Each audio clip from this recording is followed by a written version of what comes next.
Friends రేపు రాబోయే complete episode ఇప్పుడు వీడియోలో చూస్తారు. వీడియోలోకి వెళ్ళిపోతే ఆర్య జెండేని లోపలికి తీసుకొని వెళ్తూ ఉన్నప్పుడు జెండే ఇలా అంటాడు కదా, నా ప్రాణ స్నేహితుడు ఆర్య చేతిలో నా ప్రాణం పోతుంది అంటే అంతకంటే సంతోషం ఇంకేముంటుంది అని జెండే అంటాడు.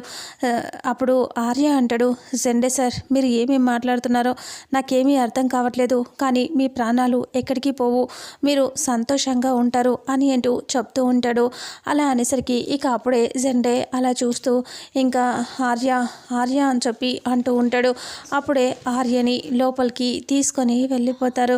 ఇక ఆర్య లోపలికి వెళ్ళిన తర్వాత జెండేని చూస్తూ బాధపడుతూ ఉంటాడు. ఇక్కడేమో అనుకి ఆ విషయం తెలిసి ఏడుస్తూ బాధపడుతూ ఉంటుంది. ఇక అప్పుడే అక్కి కూడా ఏడుస్తూ ఉంటుంది. ఇక అను హాస్పిటల్కి వచ్చేస్తుంది.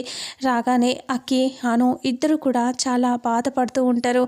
ఇక ఏడుస్తూ ఉంటే అక్కిని ఓదారుస్తూ ఉంటుంది అను. అక్కి ఏమో ఫ్రెండ్ అమ్మ అని చెప్పి ఏడుస్తూ ఉంటే, ఏం కాదులే అక్కి ఏడవద్దు అని అంటూ ఓదారుస్తూ ఉంటే ఇక అప్పుడు వాళ్ళు బాధగా అందరూ ఉండిపోతారు. ఆపై ఒక పక్క బాధగా ఉంటాడు. ఇక జెండేకి లోపల ట్రీట్మెంట్ జరుగుతూ ఉంటుంది. ఇక ఆ తర్వాత ఆర్య అలా చూసి లోపల నుంచి వచ్చేస్తాడు కదా. ఇంకా ఇక్కడేమో రాకేష్ అక్కడ రౌడీలని కొడుతూ ఉంటాడు.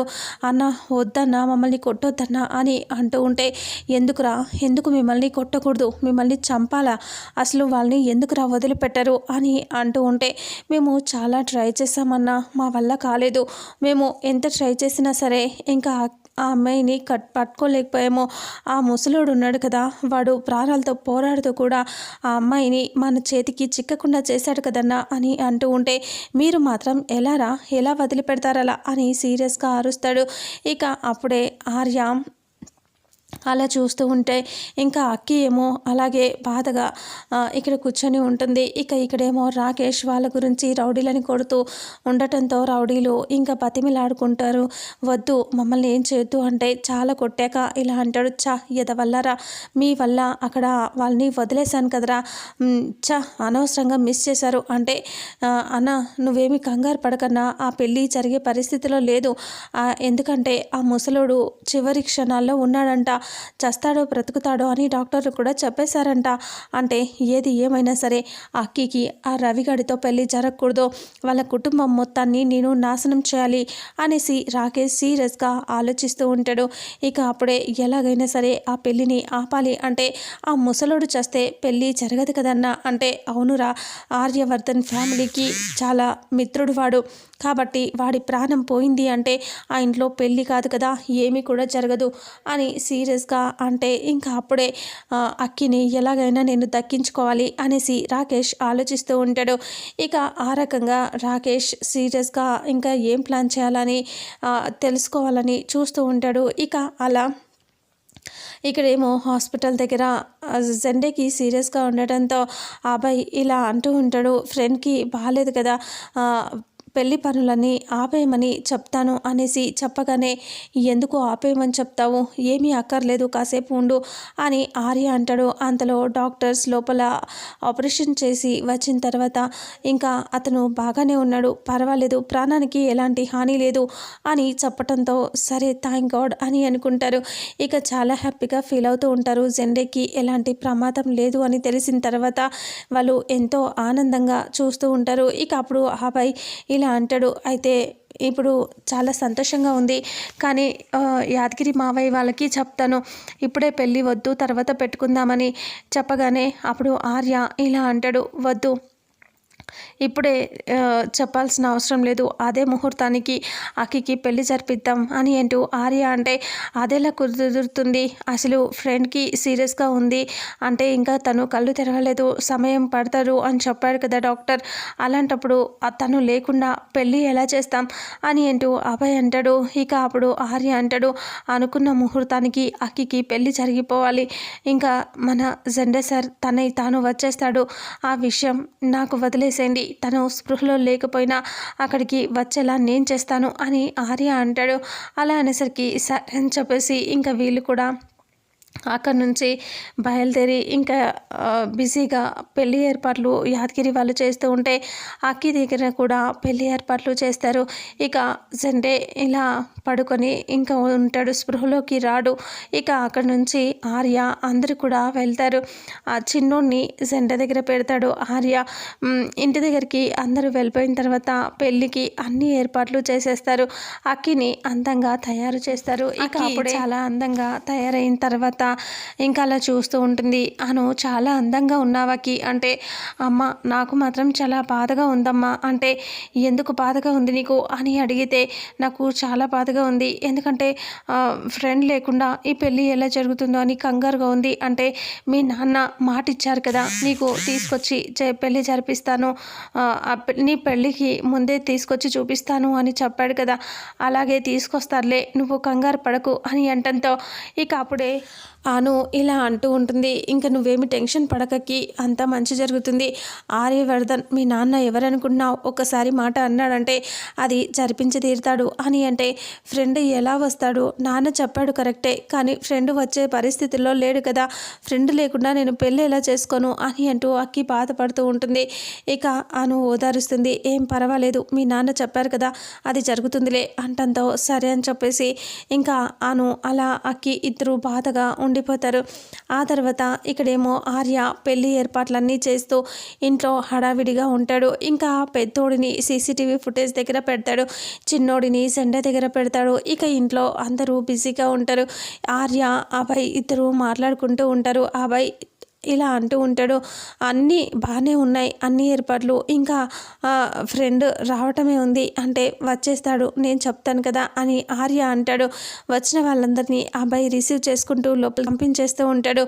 ఇక ఆర్య అలా లోపలంతా చూస్తూ ఉన్నప్పుడే రాకేష్ ఫోన్ చేస్తాడు. ఫోన్ చేసి ఇలా అంటూ ఉంటాడు, ఏంటిది ఆర్యవర్ధన్ ఏం చేస్తున్నారు మీరు అసలు అని అంటంతో ఇక అప్పుడే ఆర్య అలా చూస్తూ ఎవరు అంటే, నేను రాకేష్ని, ఇంకా నన్ను గుర్తుపట్టలేదా అంటే, ఎందుకు ఫోన్ చేసావు చెప్పు అని అంటాడు ఆర్య.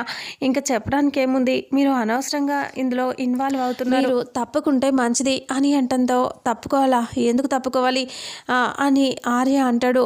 ఇంకా నా గురించి తెలిసి కూడా నువ్వు ఇలా మాట్లాడటం కరెక్ట్ కాదు అని అంటే, ఇంకా ఇక్కడ పెళ్లి ఏర్పాట్లు బాగా జరిపిస్తున్నావు, అయినా అక్కడ ముసలోడు చావు బతుకుల్లో కొట్టుమిట్టాడుతుంటే నువ్వు ఇలా చేస్తావా అని అంటంతో ఇంకా అప్పుడే ముసలోడు అంటున్నావా ఆయన్ని, కానీ నువ్వు దొంగచాటుగా పొడిచుండకపోతే స్ట్రైట్గా వెళ్ళుంటే ఆయన చేతిలో నువ్వే చచ్చేవాడివిరా అని చెప్పి ఆర్య అంటాడు.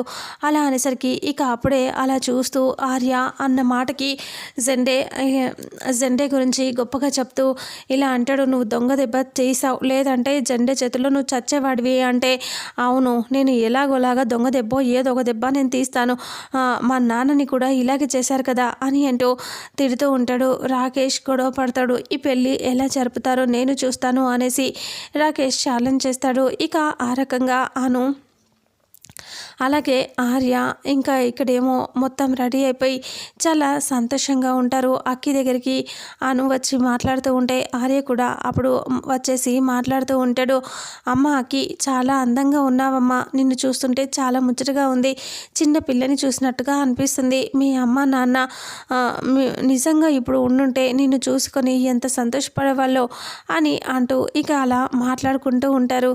ఇక వాళ్ళలా అను అంటుంది, మరి తండ్రి ప్రేమ కదా మనసులో అనుకుంటుంది, అలాగే ఉంటుంది, తండ్రి ప్రేమ కాబట్టి మీకు అలా అనిపిస్తుంది అని అను అనుకుంటూ ఉంటుంది. ఇక నవ్వుతూ చూస్తూ ఉంటుంది. అవును శంకర్ గారు, మీరు ఒక్కసారి మాట ఇచ్చారు అంటే అలాగే కదా ఉంటుంది అనేసి అలా మాట్లాడుకుంటూ ఉంటారు. అప్పుడే ఆర్య అది చూసి చాలా హ్యాపీగా ఫీల్ అవుతూ ఉంటాడు. ఇక ఆర్య అక్కిని చూస్తూ మురిసిపోతాడు. ఆ తర్వాత అక్కడి నుంచి బయటికి వచ్చేస్తారు. మొత్తం అన్ని ఏర్పాట్లు చూసుకుంటూ ఉండగానే ఇక వెంటనే ఇక్కడ జెండే రాలేదని చెప్పి అక్కి బాధపడుతుంది కదా, ఆ విషయం గురించి పక్కకు వచ్చేసి చిన్నోడికి ఫోన్ చేస్తాడు. జెండే దగ్గర చిన్నోడు ఉంటాడు కదా, జెండే గారు లేచాడా అని చెప్పి అడగటంతో లేదు లేదన్నయ్య లేవలేదు, ఇంకా స్పృహలోకి రాలేదు తను అని చెప్తే, అయితే స్పీకర్ ఆన్ చేసి చెవి దగ్గర ఫోన్ పెట్టు అంటే, తను స్పృహలో లేడన్నయ్య ఎలా మాట్లాడతాడు అని అంటే, నువ్వైతే ఫోన్ పెట్టు ఫస్ట్ అని అంటూ ఆర్య చిన్నోడికి చెప్తే, సరే అని స్పీకర్ ఆన్ చేసి చెవి దగ్గర పెడితే ఆర్య ఇలా మాట్లాడుతూ ఉంటాడు. జెండే సార్, మీ అమ్మాయి అక్కి చిన్నప్పటి నుంచి ఎంతో ప్రేమగా చూసుకున్నారు. ఇప్పుడు అక్కికి పెళ్ళి జరగబోతుంది. మీరు అనుకున్నట్టుగా మీరు అనుకున్న ముహూర్తానికి పెళ్ళి జరుగుతుంది. మీరు లేకుండా అక్కి పెళ్ళి చేసుకోను అంటుంది. చాలా బాధపడుతుంది. అందుకనే మీరు రావాలి జెండే గారు, మీరు లేకుండా అక్కి పెళ్ళి చేసుకోను అంటుంది. పెళ్ళి ముహూర్త సమయానికి మిమ్మల్ని నేను తీసుకొస్తాను అని మాటిచ్చాను, మీరు రావాల్సిందే అని అంటూ చెప్తూ ఉంటే అప్పుడు జెండేకి కళ్ళు కదులుతూ ఉంటాయి. ఇంకా అలా మాట్లాడిన తర్వాత ఇక ఫోన్ తీసుకుని ఇంకా చిన్నోడు ఇలా అంటాడు, అన్నయ్య అయిపోయిందా అంటే, అయిపోయింది జెండే సార్ స్పృహలోకి రాగానే ఇక్కడికి తీసుకొని వచ్చేసే అని అంటే, సరే అన్నయ్య అని చెప్తాడు చిన్నోడు. ఇక అలా ఆర్య ఫోన్ మాట్లాడి మళ్ళీ అటు పనులు చూసుకుంటూ ఉండగానే ఇంకా జ్యోతి వాళ్ళు కారులో వచ్చేస్తారు. పెళ్ళికొడుకు వాళ్ళు కారు రాగానే ఇంకా అబ్బాయి ఆర్య అందరూ బయటికి వెళ్తారు. అను అందరూ కూడా బయటికి వెళ్ళేసరికి ఇక అప్పుడే వాళ్ళని రిసీవ్ చేసుకోవటానికి అక్కడే ఉంటారు. అది చూసి యాదగిరి అభయ్ అందరూ హ్యాపీగా ఫీల్ అవుతూ ఉంటారు. ఇక వాళ్ళని లోపలికి ఆహ్వానిస్తూ రండి లోపలికి అని అంటూ లోపలికి వచ్చేస్తూ ఉంటారు. ఇక అప్పుడే వాళ్ళు లోపలికి వస్తూ ఇలా అంటూ ఉంటాడు యాదగిరి, సార్ ఇప్పుడు జెండే సరికి సీరియస్గా ఉంది, ఇంత పెద్ద ప్రమాదంలో ఇప్పుడు ఇవన్నీ అవసరమా అని అంటూ మాట్లాడుతూ ఉంటే, అవసరమే కానీ ఏం చేస్తాం, ఇదంతా జరిగిపోయింది కదా అని అంటూ మాట్లాడతారు. ఇంకా జెండే సార్కి ప్రమాదం వచ్చిందంటే అను అంటుంది, మీరు భయపడకండి మీకు ఏం కాదు అంటే, ఆర్య సార్ ఫ్యామిలీ కోసం, ఆయన కుటుంబం కోసం మేమేమైనా చేస్తాము, మా ప్రాణాలు పోయినా పర్వాలేదు అని చెప్పగానే ఇక ఒక్కసారిగా అలా చూస్తూ అందరూ హ్యాపీగా ఫీల్ అవుతూ ఉంటారు. ఇక ఆర్య అందరినీ రండి రండి లోపలికి రండి అని అంటూ పిలుస్తాడు. ఇక అందరూ రెడీ అయిపోయి ఇంకా ఇంట్లోకి వెళ్తూ ఉంటారు. ఇక ఇంట్లోకి వెళ్ళిన తర్వాత రాకేష్కి ఫోన్ చేసి ఆర్యతో గొడవ కూడా పడేస్తాడు కదా. ఆ తర్వాత వీళ్ళంతా ఇంట్లోకి వస్తారు. ఇక మండపానికి వెళ్ళటం కోసం.